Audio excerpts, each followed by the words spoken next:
तो देखो जब रिले और सर्किट ब्रेकर पढ़ाए थे एक साथ तो उसमें ये सर्किट की बात किए थे, ठीक है, पहले इसके पहले जो क्लास लिए थे।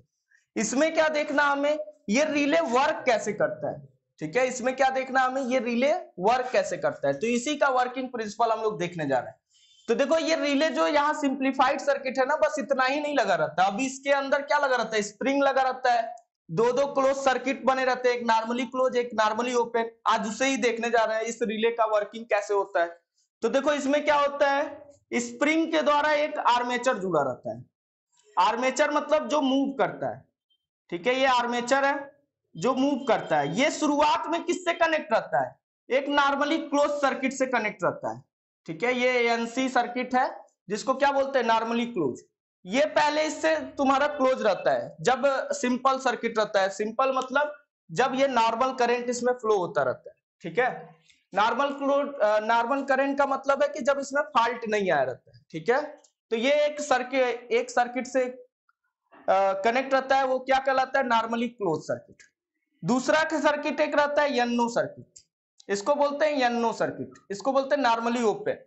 जब ये इससे कनेक्ट हो जाएगा, ये जो आर्मेचर है पहले जब शुरुआत में रहेगा यानी उसमें नॉर्मल करंट फ्लो हो रहा है, जब फाल्टी कंडीशन आएगा तो यही कनेक्ट होता है, यहां पर ये आके कहां कनेक्ट हो जाएगा, इससे कनेक्ट हो जाएगा। तो यही कनेक्शन होता है ना, तो ये प्लंजर क्या आ जाता है, नीचे आ जाता है। देखो यही मूव करेगा तो क्या होगा, नीचे।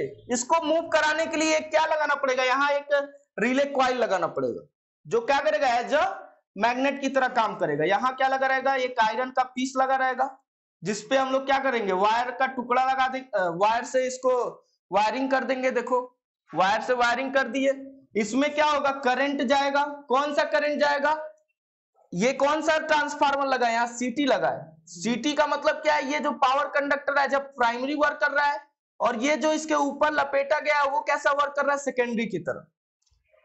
क्यों ऐसा किया जाता है, सीटी क्यों लगाया जाता है, क्योंकि जो पावर कंडक्टर में करंट जाता है वो बहुत ज्यादा जाता है, इसको हमें क्या करना होता है, रिड्यूस करना होता है।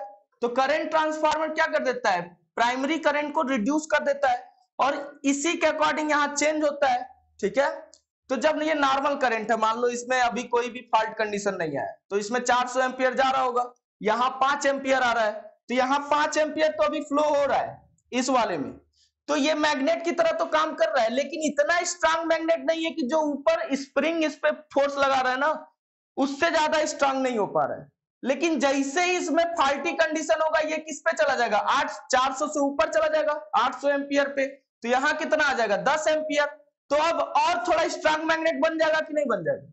जैसे ही ये स्ट्रांग मैग्नेट बनता है, ये क्या करता है, इसको अट्रैक्ट करने लगता है, यहां से ये क्या करने लगता है, इसको अट्रैक्ट करता है। तो ये आर्मेचर घूम के कहां आ जाता है, यहां पे आ जाता है। वही जो घूम रहा है ना, यही प्लंजर यहां घूमता है और इस सर्किट को क्या कर देता है, क्लोज कर देता है, ठीक है। जैसे ही सर्किट क्लोज होता है, इसको क्या मिल जाता है, एक क्लोज सर्किट मिल जाता है। और ये पता हो जाता है कि यहाँ पे क्या आया है, हाई करंट आया है, जिसके कारण ये सर्किट क्लोज हुआ है।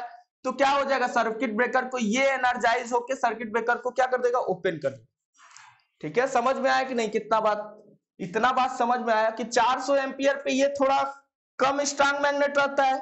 किससे कम स्ट्रांग मैग्नेट रहता है, इस स्प्रिंग के द्वारा लगाया गया इस पे फोर्स से ये कम होता है। जब ये ज्यादा हो जाएगा, कब ज्यादा होगा, जब इसमें हाई करंट जाएगा। हाई करंट का कब कंडीशन होता है, जब इसमें फॉल्ट आएगा, ठीक है। तो फॉल्ट में ये रिले सेंस कर लेता है हाई करंट को, और जैसे ही हाई करंट को सेंस करता है, ये स्ट्रांग मैग्नेट बन जाता है, और जैसे ही स्ट्रांग मैग्नेट बनता है, इस प्लंजर को नीचे खींच देता है, ठीक है। और नीचे जैसे ही आता है, ये ट्रिपिंग कॉइल क्या हो जाता है, क्लोज हो जाता है। तो इसको एक सिग्नल मिल जाता है कि अब इसको क्या करना है, सर्किट ब्रेकर को ओपन कराना है, ठीक है। तो इतना इसका वर्किंग प्रिंसिपल है। अभी इसमें और क्या जानना है कि इस फोर्स को क्या बोलते हैं, जो इसके द्वारा फोर्स लगाया जा रहा है उसको बोलते हैं ऑपरेटिंग फोर्स। ऑपरेटिंग फोर्स मतलब क्या, रिले का ऑपरेटिंग फोर्स, रिले द्वारा कितना फोर्स लगाया जा रहा है उसे ही ऑपरेटिंग फोर्स बोला जाता है। और दूसरा इसके द्वारा जो फोर्स लगाया जा रहा है या इसके द्वारा जो टार्क लगाया जा रहा है उसका क्या होता है, रीस्ट्रेनिंग बोला जाता है। उसे क्या बोला जाता है, रीस्ट्रेनिंग फोर्स बोला जाता है, या रीस्ट्रेनिंग टार्क बोला जाता है, ठीक है। टार्क लिख लो, ज्यादा बेटर होगा। फोर्स और टार्क लगभग लगभग सेम होते हैं, एक अक्ष के परितः अगर लग रहा है तो उसे ही क्या बोल देंगे, टार्क बोल देंगे, ठीक है। तो इसको टार्क इसको भी लिख लो, थोड़ा अच्छा लैंग्वेज हो जाएगा। तो जब ये टार्क ऑपरेटिंग टार्क ज्यादा हो जाएगा, ऑपरेटिंग टार्क ज्यादा हो जाएगा किससे? रीस्ट्रेनिंग टार्क से, तो रिले क्या हो जाएगा? ऑपरेट हो जाएगा। अदरवाइज रिले क्या करेगा? ऑपरेट नहीं होगा, मतलब कोई इसमें फॉल्ट कंडीशन नहीं आया है। ठीक है, बात समझ में आ गया कि नहीं, कैसे ये वर्क करता है? तो ये अरेंजमेंट रहता है किसके अंदर? इसके अंदर ये अरेंजमेंट रहता है। इसी अरेंजमेंट को हम लोग क्या समझते हैं? ठीक है, तो जब रिले डिजाइन होता है तो इसको डिजाइन किया जाता है, ना कि इसको। ये तो ओवरव्यू है, ये तो सिंपलीफाइड सर्किट है कि कैसे वर्क करता है। ठीक है, तो जब डिजाइन करोगे तो इतना चीज तुम्हें लगाना होगा, एक स्प्रिंग लगाना होगा जिसके द्वारा कौन सा टार्क लगता है? रिस्ट्रेनिंग टार्क लगता है। ठीक है, ये ऑपरेटिंग टार्क कैसे बढ़ जाता है? जब इसमें अबनॉर्मल कंडीशन आएगा, मतलब ये नॉर्मल कंडीशन था, जैसे ही फॉल्ट कंडीशन होगा करंट क्या हो जाएगा? बढ़ जाएगा। प्राइमरी में करंट बढ़ेगा तो सेकेंडरी में भी करंट बढ़ जाएगा। ठीक है, ट्रांसफार्मर में क्या होता है? सीटी मतलब करंट ट्रांसफार्मर। करंट ट्रांसफार्मर में क्या होता है? प्राइमरी में नंबर ऑफ कम टर्न होता है। नंबर ऑफ टर्न कितना होता है? कम होता है। इसमें नंबर ऑफ टर्न ज्यादा होता है। तो देख रहे हो इसमें तो कोई टर्न ही नहीं है, प्राइमरी में कोई टर्न ही नहीं है, तो इसको ले सकते हो, एज्यूम कर सकते हो एक टर्न है। और यहां पर कितने टर्न है? बहुत ढेर सारे टर्न है। तो समझ ही रहो कि ये स्टेप अप ट्रांसफार्मर है। ठीक है, तो ऐसे भी दिख रहा था कि ये स्टेप अप ट्रांसफार्मर में प्राइमरी जो पावर कंडक्टर उसको एज अ प्राइमरी वर्क कराते हैं उसमें सिंगल टर्न भी नहीं है, एक भी टर्न नहीं है, जबकि सेकेंडरी में कई सारे नंबर ऑफ टर्न है, तो इसको क्या बोलते हैं? स्टेप अप ट्रांसफार्मर बोलते हैं। स्टेप अप ट्रांसफार्मर में क्या होता है? वोल्टेज बढ़ जाता है लेकिन करंट क्या हो जाता है? रिड्यूस हो जाता है। ठीक है, वोल्टेज क्या हो जाता है? बढ़ जाता है लेकिन करंट रिड्यूस हो जाता है। तो ये बात याद रखना। करंट कितना रिड्यूस होगा? मान लो शुरुआत में इतने के लिए लगा दिए, अब नॉर्मल कंडीशन आएगा तो ये मत सोचना और रिड्यूस हो जाएगा, उसके अकॉर्डिंग और बढ़ जाएगा। 400 एम्पियर के अकॉर्डिंग यहाँ 5 एम्पियर फ्लो हो रहा है, तो 800 एम्पियर आएगा तो यहाँ 10 एम्पियर आएगा। ये मत सोचना कि 5 से 4.5 आ जाएगा या 4 आ जाएगा, बढ़ेगा ही करंट। ठीक है, तो ये दिमाग में मत ला देना। तो ये इसका वर्किंग प्रिंसिपल होता है रिले का। तो मेन वर्किंग प्रिंसिपल यही है। ठीक है, ये वर्किंग है। तो इसमें लिखना क्या है कि relay operate when operating torque is greater than restraining torque. ठीक है, इसमें मेन क्या लिखना है? 2-4 पॉइंट जो लिखना है वो क्या लिखना है कि जब ऑपरेटिंग टार्क रिस्ट्रेनिंग टार्क से ज्यादा होगा तो रिले क्या करेगा? ऑपरेट करेगा, अदरवाइज रिले ऑपरेट नहीं करेगा। ठीक है, और क्या इसमें एक पॉइंट लिखना है? रिस्ट्रेनिंग टार्क कोई पूछेगा तो क्या बताओगे? Restraining torque is produce by the spring. ठीक है, इसको कोई पूछेगा ऑपरेटिंग टार्क किसके द्वारा प्रोड्यूस होता है, तो operating torque is produce by the relay coil. ठीक है, इसको रिले कॉइल भी बोलते हैं। तो पूछता है रिले कॉइल किस पे काम करता है? इलेक्ट्रोमैग्नेट के प्रिंसिपल पे काम करता है। ये इलेक्ट्रोमैग्नेट ही तो बना रहा है। ठीक है, तो ये भी पूछ सकता है रिले कॉइल किस प्रिंसिपल पे काम करता है, तो इलेक्ट्रोमैग्नेट के प्रिंसिपल पे काम करता है। ठीक है, ये 3-4 बात तुम्हें याद रखना है इसमें वर्किंग प्रिंसिपल में। ठीक है, ये रिले बस क्या करता है? इस सर्किट को क्लोज करने का काम करता है। आगे का काम कौन करेगा? सर्किट ब्रेकर करेगा। आगे का काम कौन करेगा? ये अभी इसके अंदर भी बहुत कुछ है। ठीक है, इसके अंदर भी ऐसा ही अरेंजमेंट होता है, जैसा अरेंजमेंट यहाँ है वैसा ही अरेंजमेंट वहां भी होता है। ठीक है, तो अभी हम लोग रिले पढ़ रहे हैं तो रिले को देख रहे हैं। इसको बोलते हैं आर्मेचर या मूवेबल कंडक्टर बोलते हैं, आर्मेचर बोलते हैं वैसे तो। ठीक है, इसको आर्मेचर बोलते हैं, इसको नॉर्मली क्लोज सर्किट बोलते हैं, इसको बोलते हैं नॉर्मली ओपन सर्किट। ठीक है, और ये क्या होता है? Relay coil. ये सारी बातें लिख लो। इसको और क्या बोलते हैं? मूवेबल कंटेक्ट भी बोलते हैं। ठीक है, इसको भी याद रखना, मूवेबल कंटेक्ट। मूवेबल कंटेक्ट मतलब यही मूव होता है जो यहाँ दिखता है। ठीक है, यही मूव होता है, यही तुम्हें दिखता है यहाँ पे। ठीक है, इतना बात समझ में आया कि नहीं? आज हम लोग क्या और देखेंगे जो एग्जाम में पूछा जाता है वो बहुत ज्यादा, पीएसएम, प्लग सेटिंग मल्टीप्लायर, और करंट सेटिंग क्या होता है। ठीक है, इसके बाद से यही टॉपिक है। इसको लिख लेते हैं 2-4 लाइन में, यहाँ पे इसको मिटाते हैं। समझ में आ गया ना कि एक बार और रिपीट करना पड़ेगा? समझ में आ गया विजय? विकास समझ में आ गया? हाँ, ठीक है, समझ में आ गया तो ठीक है। अब देखो दूसरा, इसमें लिखोगे क्या, relay is operate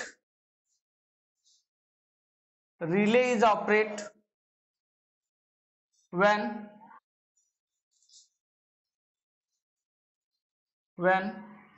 operating torque is greater than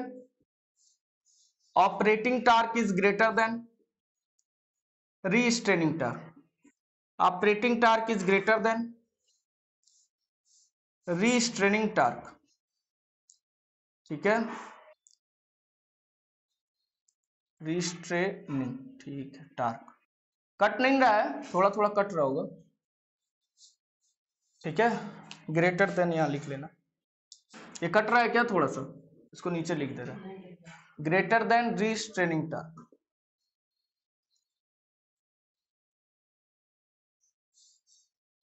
ठीक है। इसी को ऑपरेटिंग टार्क भी बोलते हैं और क्या बोलते हैं, डिफ्लेक्टिंग टार्क भी बोलते हैं। इसी को और कौन सा टार्क बोलते हैं, डिफ्लेक्टिंग टार्क भी। तो ऑपरेटिंग टार्क और डिफ्लेक्टिंग टार्क एक ही बात है, याद रखना। तो यहां जो शो करते हैं वो डी से शो करते हैं, ठीक है। इसी टार्क को किससे शो करते हैं, डी से, और इसको किससे शो करते हैं, आर से, ठीक है। इसको किससे शो करते हैं, आर से। ये इसके बराबर भी होता है तब भी क्या हो जाता है, मूव होने लगता है, ठीक है, याद रखना ये। तो ये मेन कंसेप्ट था कि रिले कैसे ऑपरेट होता है। रिले ऑपरेट होता है जब इस रिस्ट्रेनिंग टार्क से ज्यादा टार्क लगा दोगे यहां पर तो हो जाएगा। इसका एनिमेशन देखोगे यूट्यूब पे तो बहुत तेज आप समझ में आएगा, ठीक है। वो भी स्प्रिंग से लटका रहता है, ये कॉइल आर्मेचर, और जैसे ही ये क्या करता है, रिले एनर्जाइज होता है हाई करंट पर, हाई करंट मतलब फॉल्टी कंडीशन में, नॉर्मल कंडीशन पे भी एनर्जाइज होता है लेकिन इतना ज्यादा एनर्जाइज नहीं हो पाता है कि इससे ज्यादा फोर्स लगा दे, ठीक है। नॉर्मल करंट पे ये इतना ज्यादा एनर्जाइज नहीं होता है। जैसे ये 5 एम्पियर से 6 एम्पियर होता है, ये इतना स्ट्रांग हो जाता है कि इसको क्या कर दे, मूव करा दे, ठीक है। इसमें और थोड़ा ये इन दोनों के बारे में लिख लो, रिस्ट्रेनिंग टार्क कैसे प्रोड्यूस होता है और ऑपरेटिंग टार्क कैसे प्रोड्यूस होता है। तो लिख लो, restraining torque is produce by spring, ठीक है। लिख लो 2 लाइन इसका, restraining torque is produced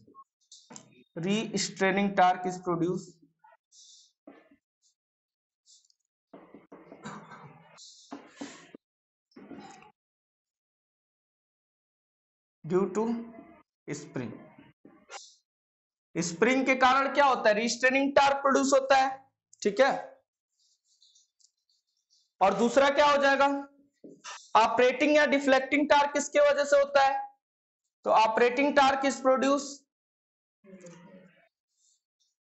relay coil, produce due to relay coil. तो इतना ही प्रिंसिपल था। प्रिंसिपल क्या था कि शुरुआत में ये किसी और सर्किट से क्लोज रहता है, जैसे ही इसको क्या मिलता है, ये ज्यादा इलेक्ट्रोमैग्नेट, स्ट्रांग इलेक्ट्रोमैग्नेट जैसे ही बनता है नॉर्मल करंट से हाई करंट पे, तुरंत इसको क्या कर देता है, मूव करा देता है। यहाँ ये आयरन का पीस लगा रहता है, यहाँ ये आयरन का पीस रहता है, इसी आयरन का पीस को ये क्या करता है, मैग्नेट अपनी ओर आकर्षित करने लगता है, ठीक है। और यहाँ भी आयरन का पीस रहता है, मतलब ये दोनों मैग्नेट रहते हैं, ये दोनों क्या रहते हैं, मैग्नेट रहते हैं, एक दूसरे से चिपके रहते हैं।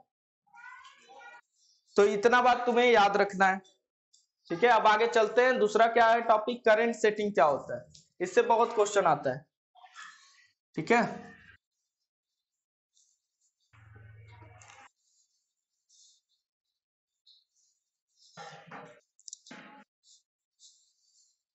किशन समझ में आया,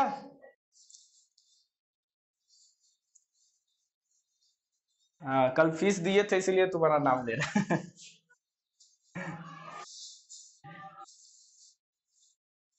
ठीक है, नेक्स्ट देखते हैं।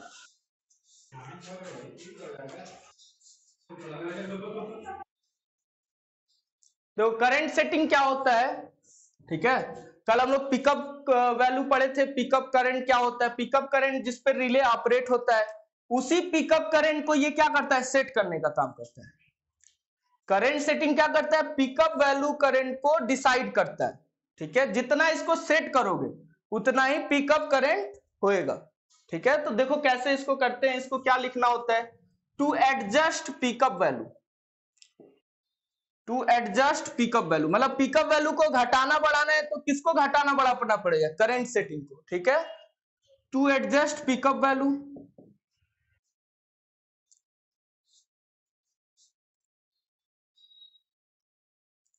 current setting is done to adjust pickup value to required value। ठीक है, इधर कट रहा होगा, कितना कट रहा है जरा देखो, टू एनी रिक्वायर्ड, यहीं तक है ना, to any required pickup value. ठीक है, to adjust pickup value to any required pickup value current setting is done. ठीक है, required pickup value current setting is done. अभी और समझ में आएगा, जब अभी इस पे क्वेश्चन लेंगे तो और क्लियर हो जाएगा ये क्या कहना चाह रहा है, क्वेश्चन से ये क्लियर होगा। Current setting is done. ठीक है, करंट सेट करना होता है, जितना करंट पे सेट करोगे उतना ही ज्यादा पिकअप वैल्यू बढ़ जाएगा। जैसे मान लो करंट सेटिंग तुम 100% रखी, तो पिकअप वैल्यू क्या होगा, जितना प्राइमरी, देखो जैसे 400/5 है। ठीक है, अगर इसका 100% तुम करंट सेटिंग रखते हो, करंट सेटिंग कितना रखते हो 100%, तो ये जैसे ही 5 के बाद से आगे बढ़ेगा, जैसे ही 5 के आगे बढ़ेगा, 100% रखे हो तब, जैसे ही 5 से आगे बढ़ेगा तुरंत क्या कर देगा, रिले ऑपरेट हो जाएगा। ठीक है, 100% रखे हो यानी ये 5 पे ही ऑपरेट कर जाएगा, 5 ही इसका क्या हो जाएगा, पिकअप वैल्यू हो जाएगा।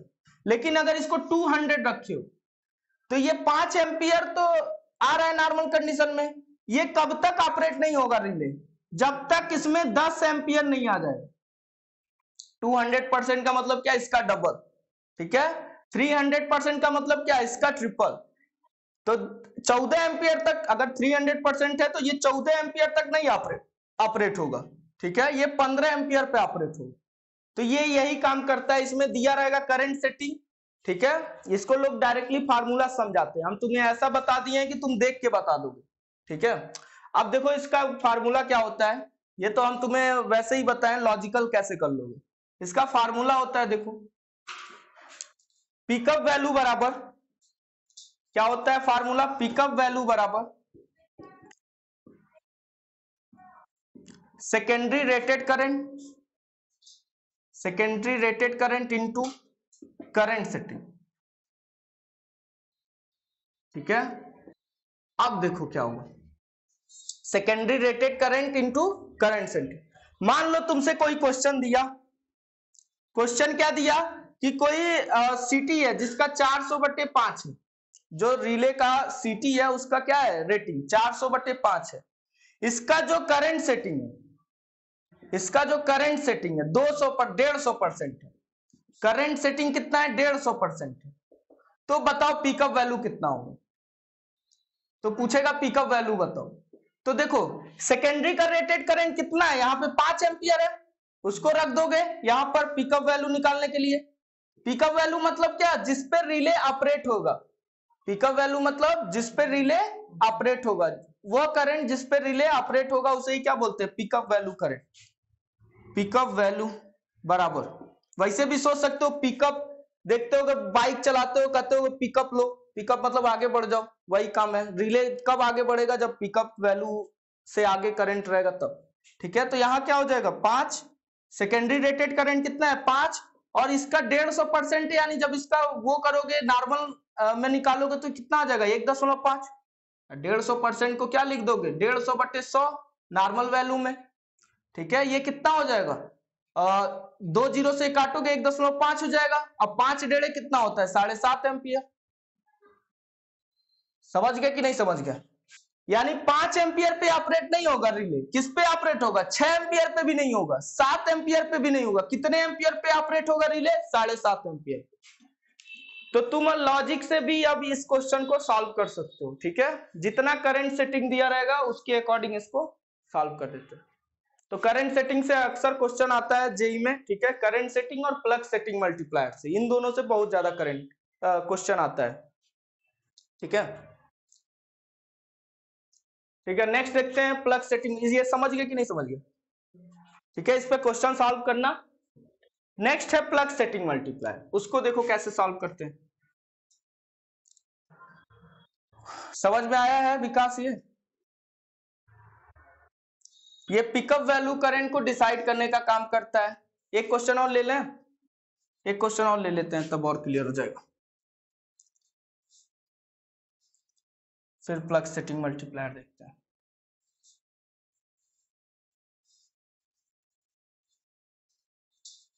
जैसे क्वेश्चन है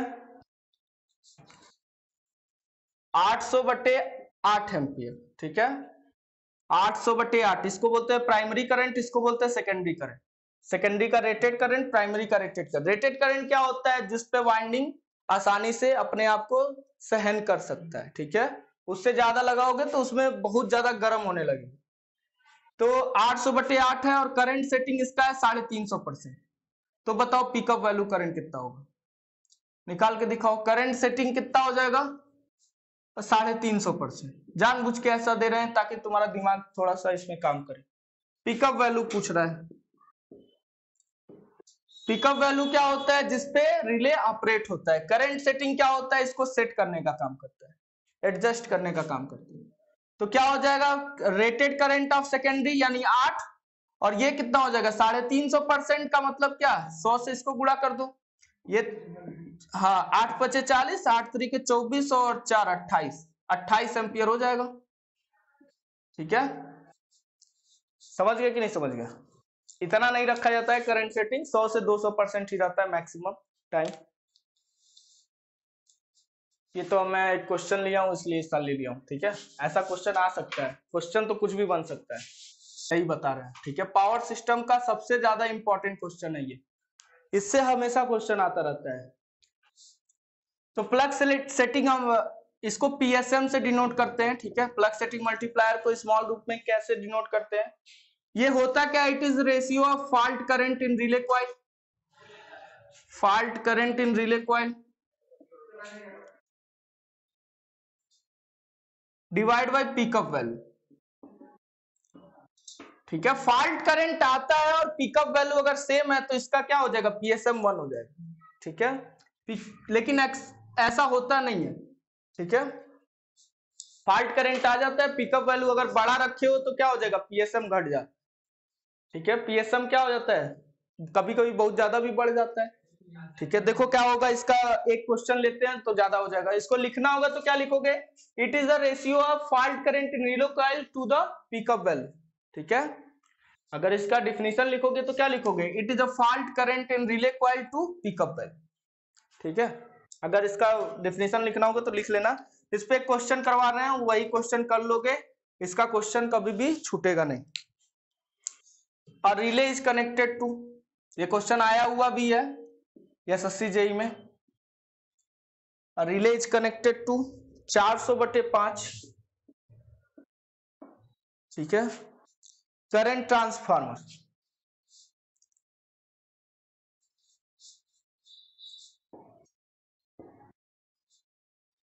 and set at 150% current setting. इसमें दोनों कंसेप्ट है एक साथ, करंट सेटिंग का भी और इसका भी, तो ये ध्यान रखना। Current setting at 150% current setting, ठीक है, with a primary fault current, with a primary fault current, primary fault current, primary fault current 2400 ampere. मतलब कितना करंट आया है फॉल्ट की कंडीशन में? 2400 एम्पियर, ठीक है। Find PSM. अब देखो, पहले तो यहाँ क्या तुमको डिराइव करना पड़ेगा? पिकअप वैल्यू, ठीक है। और ये तो हमारा दिया हुआ है 2400 एम्पियर, ये दिया हुआ है fault current in relay coil directly, और ये क्या दिया है? पीएसएम निकालना है, ठीक है। ये प्राइमरी का दिया हुआ है, ये भी याद रखना। फॉल्ट करंट किस में जा रहा है? प्राइमरी में जा रहा है, और जो हम पिकअप वैल्यू निकालते हैं वो किसका निकालते हैं, सेकेंडरी का निकालते हैं। तो थोड़ा सा ध्यान देने वाली बात है इसमें। देखो पहले पिकअप वैल्यू निकालते हैं सेकेंडरी का, ठीक है। किसका निकालते हैं, पिकअप वैल्यू सेकेंडरी का। तो पिकअप वैल्यू निकालना है और पिकअप वैल्यू हमेशा सेकेंडरी का ही निकालते हैं। सेकेंडरी रेटेड करंट कितना है, 5 है। करंट सेटिंग कितना है, 150% है। ये फार्मूला याद है ना, 150/100। तो ये कितना हो जाएगा, 7.5 एम्पियर। ये आ गया सेकेंडरी में पिकअप करंट, ये आ गया सेकेंडरी में पिकअप करंट। प्राइमरी में कितना फॉल्ट करंट है, 2400 एम्पियर। प्राइमरी में फॉल्ट करंट कितना है, 2400 एम्पियर। तो सेकेंडरी में कितना जाएगा ये बताओ, 2400 एम्पियर है ये प्राइमरी में फॉल्ट करंट।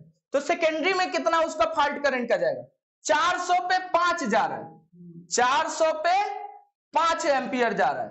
तो एक पे कितना जाएगा, नीचे देखना कटने का नहीं ना, एक पे कितना जाएगा, 5/400। 2400 पे कितना जाएगा, 2400 से गुणा कर दो इसमें, ठीक है। इधर 2400 से गुणा कर दो, इधर 2400 से गुणा कर दो। बहुत अच्छा क्वेश्चन था ये 6 बार में कट जाएगा, 5 6 के 30 एम्पियर, यानी कितना आएगा, 30 एम्पियर। बात समझ में आ रहा है। तो ये जो तुम्हारा रिले कॉइल में जा रहा है वो कौन सा है, सेकेंडरी में जो करंट जाएगा वही तो यहां पे रख दोगे 30, यहां पे फार्मूले में क्या रख दोगे, यहां रख दोगे 30 और नीचे क्या रख दोगे, 7.5। यही तो निकला है, यहां 7.5 निकला है, यहां से 30 निकला है। सेकेंडरी में कितना जाएगा, 30 एम्पियर। 7.5 और 30 यानी कितना पीएसएम आ जाएगा, 4। ऐसे करके निकलेगा ये क्वेश्चन। समझ में आया कि नहीं है विकास, नहीं समझ में आया तो बताओ, फिर से बताएं ये कैसे ही हुआ है। चलो ये हाँ एक बार और बताते हैं। देखो यहां से